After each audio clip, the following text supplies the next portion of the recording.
Hello प्यारे बच्चों, आशा करता हूँ आप सभी अच्छे से होंगे। चलिए बच्चों, हम अपनी पढ़ाई को आगे बढ़ाते हैं। तो प्यारे बच्चों, मैं आज आपकी कक्षा के गणित के अध्याय 2 के इबारती सवालों को लेकर आया हूँ। आज हम इस वीडियो में इबारती सवालों को हल करना सीखेंगे और हम इबारती सवालों को किस प्रकार से हल करेंगे, कैसे हल करते हैं, उनका जवाब कैसे लिखते हैं, इन सभी सवालों के जवाब हम यहाँ पे लिखेंगे। तो चलिए बच्चों, आज की इस वीडियो को शुरू करते हैं। देखिए बच्चों, यहाँ लिखा हुआ है इबारती प्रश्न और इसके नीचे में बहुत सारे सवाल दिए हुए हैं। यहाँ पे सवाल 12 सवाल है। तो हम आज यहाँ जितना हो सके हल करने का प्रयास करेंगे कि हमारे इस वीडियो में ज़्यादा से ज़्यादा सवाल हल हो जाए। यदि आप इसके पहले वाले वीडियो यदि आप नहीं देख पाए हैं तो इस वीडियो के डिस्क्रिप्शन बॉक्स में जा कर के देख सकते हैं। वहाँ पे लिखा हुआ है अध्याय 2 भाग 6 वीडियो, भाग 7 वीडियो और भाग 5 वीडियो, है ना। तो यहाँ इस वाले जो टॉपिक है, इस वाले जो टॉपिक को आप भाग 7 वीडियो में देख सकते हैं। और इसके पहले जो घटाने के सवाल है यहाँ पे देखिए, है ना, यहाँ पे घटाने के बहुत सारे सवाल हैं। इन सवालों को कैसे हल करना है यदि आप नहीं देख पाए होंगे तो ये इस वीडियो का भी लिंक इस वीडियो के डिस्क्रिप्शन बॉक्स में है।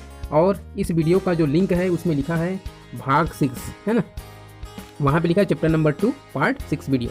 तो उसको आप वीडियो उस लिंक को क्लिक करके इस वीडियो को देख सकते हैं। यदि आप जोड़ना वाले सवालों को भी नहीं देख पाए हैं, यहाँ पे देखिए जोड़ना के बहुत सारे सवाल हैं और इन सवालों को भी आप यदि नहीं देख पाए हैं, चैप्टर नंबर 2 पार्ट 5 वीडियो अर्थात भाग 5 वीडियो लिखा हुआ है, उसको आप क्लिक करके देख सकते हैं। ठीक है बच्चों, तो आज हम आज की टॉपिक को शुरू करते हैं। आज की टॉपिक में हम इबारती सवालों को हल करेंगे। तो यहाँ जो सवाल दिया हुआ है ना, आप बुक को खोल के रखिए, अपने बुक को, और अपने नोटबुक पेंसिल साथ में रखिए और सवालों को लिखते जाएँ। यहाँ पे मैं हल करके आपको समझाते जा रहा हूँ। ठीक है बच्चों, चलिए हम पहला प्रश्न शुरू करते हैं। चलिए बच्चों, हम सवाल नंबर पहले पे आ गए हैं। सवाल नंबर पहला है, एक व्यापारी ने अपने बैंक खाते में पहले वर्ष कुल 13,79,802 रुपये और दूसरे वर्ष कुल 12,18,625 रुपये जमा किए।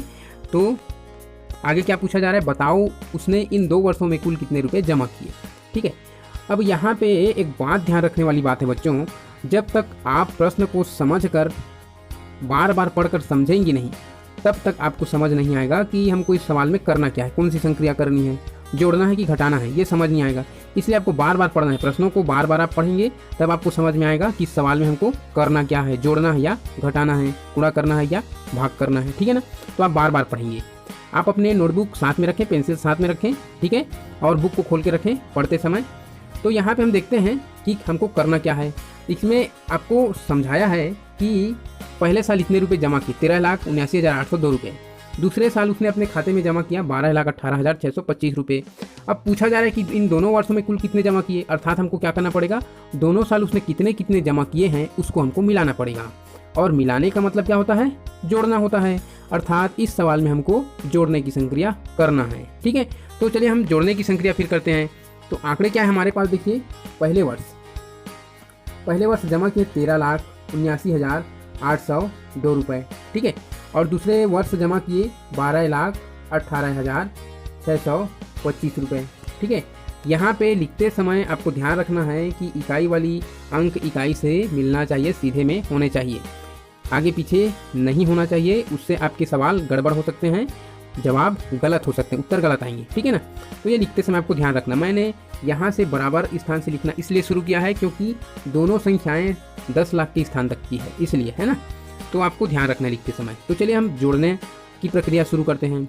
यहाँ पे देखिए 2 इकाई में 5 इकाई मिलाएंगे तो हमको 2 और 5 कितना होता है, 7। ये हमको 7 मिल गए, 7 इकाई। ठीक है, दहाई में 0 दहाई और 2 दहाई, तो 0 में 2 मिलाएंगे तो हमको 2 ही मिलेगा, है ना। फिर 8 सैकड़े में 6 सैकड़े और मिलाएंगे तो 8 और 6 कितना होता है, 14 होता है। तो 14 का 14 पूरा नहीं लिखना है ना, 14 का हम 4 लिखेंगे और इसके साथ जो 1 होता है 14 में, ये 1 हम क्या करेंगे, देखिए यहाँ से आपको दिख रहा है ये हज़ार वाले स्थान में आ गया है, इकाई दहाई सैकड़ा हज़ार, इसलिए हम उसको क्या करेंगे, हज़ार के साथ में जोड़ेंगे, है ना, इसलिए वो हासिल जाएगा, इसको हम हासिल कहते हैं। तो ये एक हासिल के रूप में हज़ार वाले स्थान पे यहाँ पे आएगा। ठीक, और उसको हम हज़ार के साथ जोड़ेंगे। ये 1 हासिल और ये 9, ये 10 हो गए, 10 और 8 18 हो गए, है ना। तो हम यहाँ पे लिखेंगे नीचे में 18। ठीक है, तो 18 को सीधा हमको ऐसे नहीं लिखना है, 18 का 8 लिखना है और ये वाली 1 है वो अगले स्थान, इस स्थान के सीधे में आ गया है तो उस स्थान के साथ वो जुड़ जाएगा 10,000 वाले स्थान में। ठीक है, तो हम यहाँ लिखेंगे 18 का 8 और 1 हासिल इस वाले स्थान पर, ठीक। और अब इसमें जोड़ेंगे इसको 1 और 7 8 होगा, 8 और 1 9 होगा, है ना। तो हम नीचे में लिख देंगे 9, ठीक है। यहाँ पे हमने लिख दिया 9। अब ये 3 और 2 ये लाख वाली स्थान है ना, तो 3 और 2 5 हो गए, ठीक है। और यहाँ पे 1 और 1 2 हो गए, तो यहाँ पे हमने लिख दिया 2, ठीक। ये हो गए 25,98,427, ठीक है। ये पहले सवाल का जवाब है। आपको नीचे में लिख देना है बच्चों एक लाइन में, ठीक है। क्या लिखना है, यहाँ पे जो सवाल पूछा रहेगा उसका जवाब। क्या पूछा गया है, बताओ उसने इन 2 वर्षों में कुल कितने रुपए जमा किए। तो आपको लिख देना है उसने 2 वर्षों में 25,98,427 रुपये जमा किए, ठीक है ना। ये हमारा सवाल नंबर पहला हो गया। चलिए हम सवाल नंबर दूसरा को देखते हैं। चलिए बच्चों हम यहाँ पे देखते हैं सवाल नंबर दूसरा को, और सवाल नंबर दूसरा मैंने लिख लिया है। यहाँ पे देखिए क्या है, सवाल दूसरा है 6 अंकों की सबसे बड़ी संख्या और 7 अंकों की सबसे छोटी संख्या का योगफल बताओ। तो योगफल इसका मतलब तो आप जानते ही हैं, योगफल मतलब होता है योग माने जोड़ना, ठीक है। तो योगफल मतलब जोड़ करके हमको उत्तर बताना इस सवाल में। तो किसको जोड़ना है ना, सवाल है किसको जोड़ें। तो यहाँ पे देखिए 6 अंकों की सबसे बड़ी संख्या को जोड़ना है, किसके साथ जोड़ना है, 7 अंकों की सबसे छोटी संख्या के साथ जोड़ना है, ठीक है। ये हमको मिल गए आंकड़े। तो 6 अंकों की सबसे बड़ी संख्या क्या होती है बच्चों, आपको याद है, हम इससे पहले पढ़ चुके हैं अध्याय 1 में, है ना। यदि आप नहीं देख पाए हैं तो अध्याय 1 के जो वीडियो है उसको देख सकते हैं, है ना। तो 6 अंकों की सबसे बड़ी, 1 अंकों की सबसे बड़ी क्या होती है। यदि हम गिनती को देखें तो गिनती हमारी इस प्रकार से चलती है, और ये हम 4 5 6 7 8 फिर 9 इसके बाद 10 आता है ना। तो हम देखते जाएँ तो ये 1 सबसे छोटा है, फिर इससे बड़ा 2 है, इससे बड़ा 3, फिर ये बड़ा होते होते ये 9 बड़ा है, 9 के बाद 10 बड़ा, ठीक है। तो यहाँ हम 10 को देखें तो ये 2 अंकों की है। कितने अंकों की है, 2 अंकों की है। तो 1 अंकों की सबसे बड़ी पूछा जाए तो 9 है, ठीक है। इससे बड़ी नहीं है, इससे बड़ी 10 है, लेकिन वो 2 अंकों की है। तो 1 अंकों की सबसे बड़ी संख्या पूछी जाए तो वो 9 है। यदि हम इस संख्या को आगे बढ़ाएं तो 11 आएगा, फिर 12 13 14 बढ़ते बढ़ते 100 तक की गिनती लिखने पर 99 आएगा, उसके बाद 100 आएगा, ठीक। तो यहाँ पे देखिए 100 में 3 अंक है, एक है और 2 शून्य हैं, ठीक है। ये 3 अंक है। तो यदि हमको पूछा जाए कि 2 अंकों की सबसे बड़ी संख्या क्या है, तो जाहिर सी बात है 99 आएगा। 99 से बड़ा 100 है, लेकिन वो 3 अंकों की है। तो 2 अंकों की सबसे बड़ी संख्या 99। तो यहाँ पे देखिए 1 अंक की सबसे बड़ी 9 आया, 2 अंकों की सबसे बड़ी 99 आया, अर्थात 2 9 आ गया, है ना। यदि 3 अंकों की सबसे बड़ी संख्या पूछी जाए तो क्या आएगा, जाहिर सी बात है वो 3 9 रहेंगे, ठीक है, जो कि हम 999 पढ़ते हैं। यदि 4 अंकों की पूछा जाए सबसे बड़ी संख्या तो 4 9 लिखना है, जो कि 9999 है, ठीक है। तो यहाँ पे क्या पूछा जा रहा है, 6 अंकों की सबसे बड़ी संख्या पूछा जा रहा है।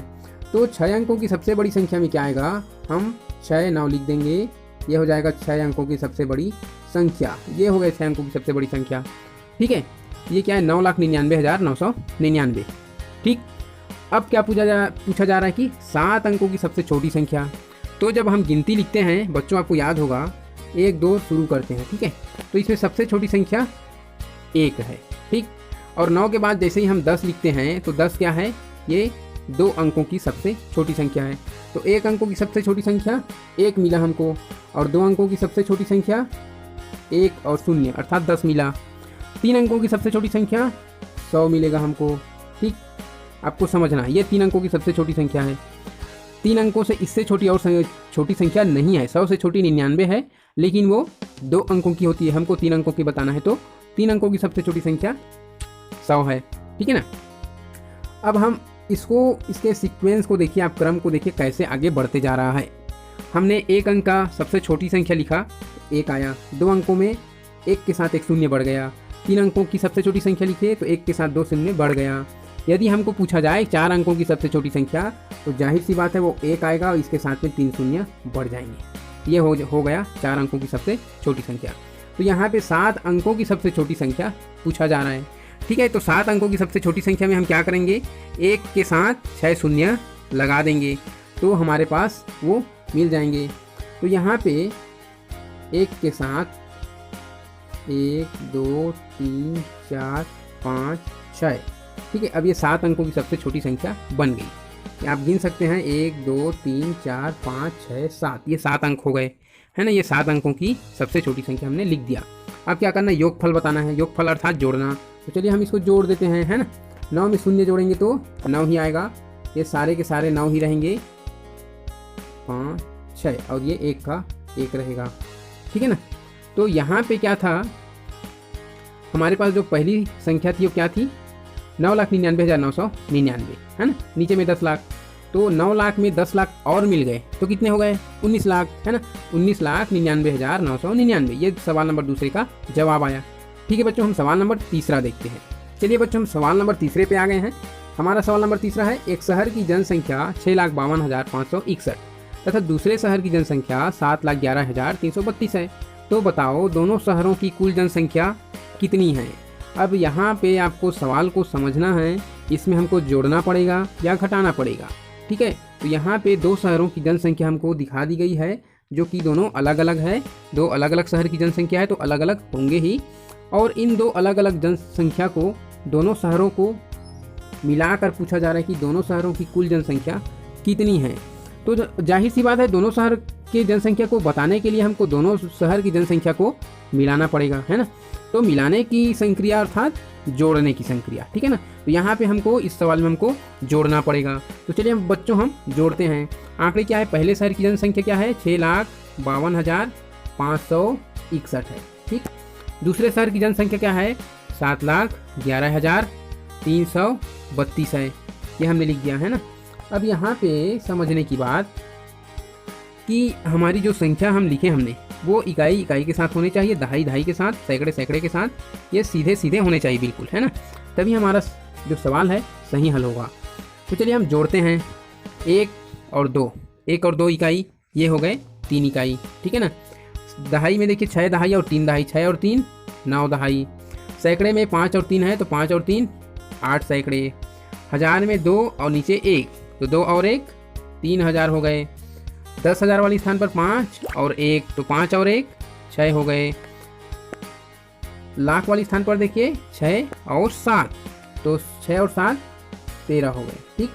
ये हो गए 6 7 13 लाख, 13,63,893। ये है सवाल नंबर तीसरे का जवाब। यहाँ पे आपको नीचे में लिखना होगा बच्चों, एक लाइन में लिख के आपको बताना पड़ेगा कि दोनों शहरों की कुल जनसंख्या 13,63,893 है, ठीक है। हम अगले सवाल देखते हैं, सवाल नंबर चौथे को। यहाँ पे देखिए बच्चों, सवाल नंबर चौथे को, हम सवाल नंबर चौथे में आ गए हैं। सवाल नंबर चौथा क्या है, यहाँ से देखिए, किसी राज्य की प्राथमिक शालाओं में 4,32,795 बच्चे हैं, पूर्व माध्यमिक शालाओं में 2,99,890 बच्चे और हाई स्कूल में 2,09,372 बच्चे पढ़ रहे हैं। अब तीनों स्कूल की बच्चों की संख्या को बता दिया गया है कि तीनों स्कूल में इतने इतने बच्चे पढ़ रहे हैं। बताओ उस राज्य की शालाओं में कुल कितने बच्चे पढ़ रहे हैं। यहाँ पे अब पूछा जा रहा है, समझने की बात यही है ना, शालाओं में कुल कितने बच्चे पढ़ रहे हैं। तो कुल में हाई स्कूल के भी बच्चे आएंगे, मिडिल स्कूल के भी बच्चे आएंगे और प्राइमरी स्कूल के भी बच्चे आएंगे, अर्थात हमको तीनों को जोड़कर बताना है, ठीक है। तो कुल मिलाकर इस सवाल में हमको करना क्या है, जोड़ने की संक्रिया करनी है। तो चलिए हम जोड़ के देखते हैं तीनों ही स्कूल के बच्चों को, कितने बच्चे उस राज्य में पढ़ रहे हैं।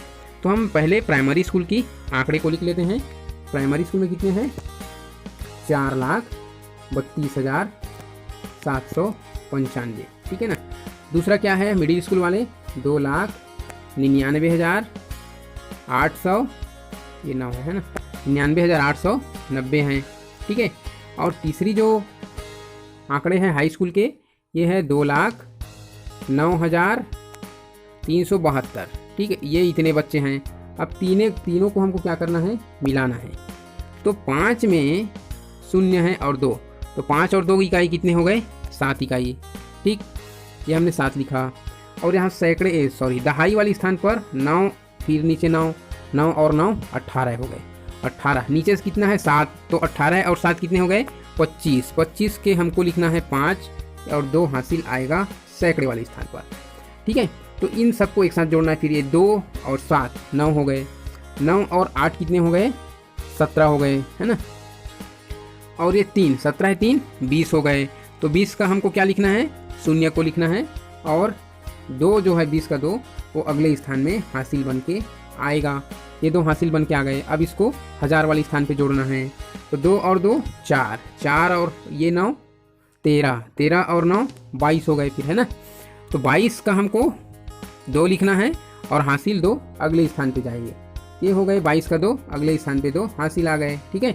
अब ये 2 को हम 10,000 वाले स्थान पर जोड़ेंगे, 2 और 3 5, 5 और 9 14 हो गए, और ये शून्य है तो हमको जोड़ने की ज़रूरत नहीं है ना।